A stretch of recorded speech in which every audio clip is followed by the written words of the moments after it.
بسم الله الرحمن الرحيم. صاحب السمو أمير البلاد المفدى، الحضور الكريم، السلام عليكم ورحمة الله وبركاته. جرى العرف أن يقوم كابتن الدولة المستضيفة بأداء قسم البطولة، وإنه لشرف لي أن أكون من يقوم بأداء القسم، ولكن أستأذنكم بأن أمنح حق تأدية قسم البطولة لزميلي مصعب البطاط كابتن منتخب فلسطين.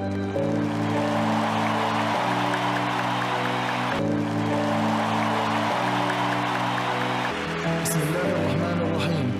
باسمي ونيابة عن زملائي أقسم بالله العظيم المنتصر للنور على العتيم، أقسم بأن نلتزم بشريعة المنافسة الشريفة قانونا وعرفا، روحا ومضمونا، وأن أنقل للجمهور ما يعكس خلق القويم، والله على ما نقول شهيد.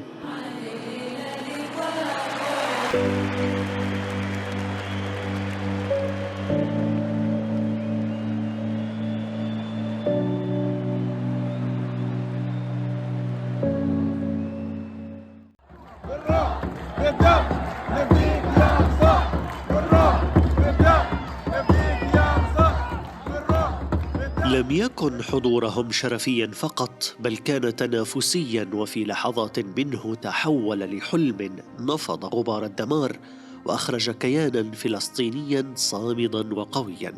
المنتخب الفلسطيني بدأ مشواره الآسيوي بالسقوط على يد الخبير الإيراني ب4 أهداف لهدف. الهزيمة لم تحبط عزائم لاعبيه، فدخلوا مواجهة الإمارات مستبسلين ومهاجمين. في لحظات كانوا الأقرب للفوز، لكن التعادل فرض نفسه. لم يكن أمام فلسطين سوى خيار وحيد للبقاء، وهو الفوز على هونغ كونغ، وذلك ما جرى بثلاثية نظيفة.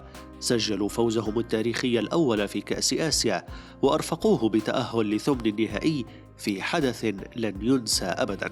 الفدائي اصطدم بالعنابي، حاول مباغتته، لكن خبرة البطل وصاحب الضيافة حسمت المواجهة لصالحه. حينها انتهى المشوار الآسيوي، وبدأ معه الحلم الكبير، وهو المنافسة في قادم المواعيد بهدف التواجد في كأس العالم.